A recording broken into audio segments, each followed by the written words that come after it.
Have you ever found yourself pulling away when your relationship starts to get closer? Or maybe you value your independence to the point that more intimacy with your partner feels threatening to you? If so, it might mean that you have an avoidant attachment style. And in this video, we're going to discuss the 5 main signs of this attachment style. So the first sign is the discomfort with emotional closeness.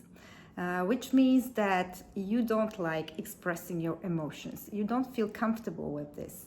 But also you don't like to be in a situation when somebody else is expressing emotions. For example, your partner. This makes you feel uncomfortable. You don't know what to do.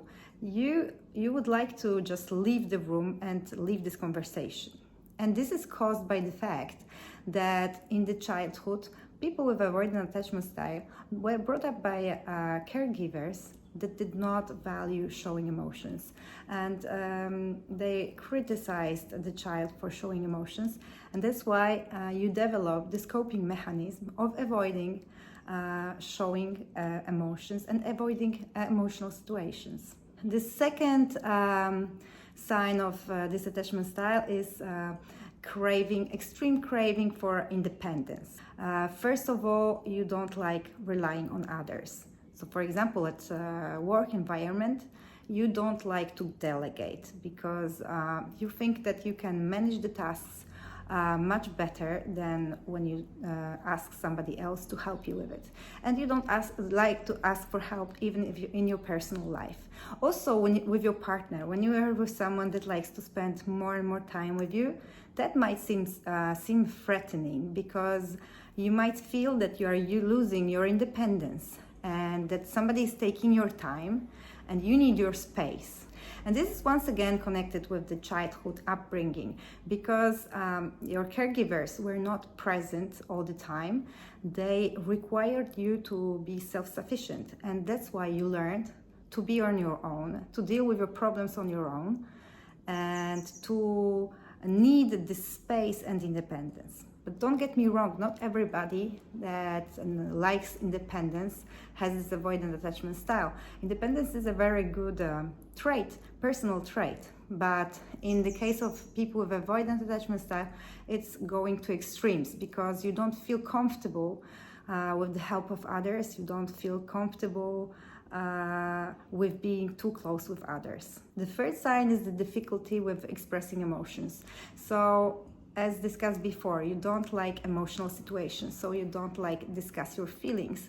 So when you have a problem, you prefer to deal with it on your own in silence. You don't like sharing. So, for example, your partner might insist because she or he realizes that something is going on, but you don't feel comfortable with sharing the details. And this is again connected with the upbringing, where you were criticized for showing emotions and you were encouraged to be self-sufficient. So that's why in your adult life, this is the normal way for you to act. This is also a coping mechanism because for you, showing emotions means that you might experience some pain because you were always criticized for such situation when you show emotions. The fourth sign is that you pull away when things get serious. So, for example, you might be in a really good relationship with someone and you might be really happy. But for example, when it comes to start living together, you might feel threatened. You might feel threatened because of many reasons. First of all, you're losing your independence. Second of all, you will be in a situation where there is more closeness, more emotional closeness. And this is again something that is causing you fear. And this is connected with the fact that if your caregivers were withdrawing the affection from time to time, it was not stable. So in the moments where there was no affection, you were feeling pain and fear. And as a result of that, you might feel that getting closer to someone might cause you fear because they might withdraw this affection, this closeness at some point. The fifth sign is suppressing your emotional needs. You suppress your emotions or deny them in order to feel in control of everything.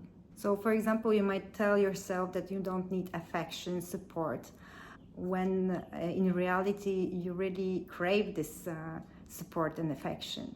And this is connected with the fact that you were criticized for having these emotional needs.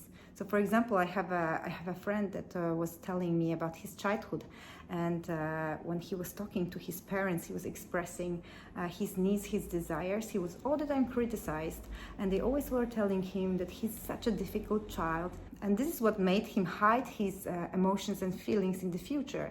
So at this point, he's really a person that is very independent, very, you would say, emotionless, which is not true. It's just that he is hiding his emotions, because this is all coming from this fear that you're gonna feel pain because you will be rejected.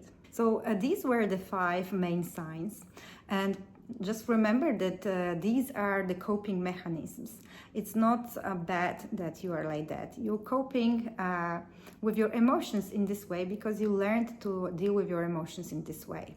But anyway, you can change these patterns by putting some work in it. And in the next videos, we're going to discuss different tools and strategies on how to move from insecure attachment style, like avoidant attachment, or anxious attachment, into secure attachment. So watch my future videos to get to know the tools. And also I encourage you to check out my free tool to discover your attachment style.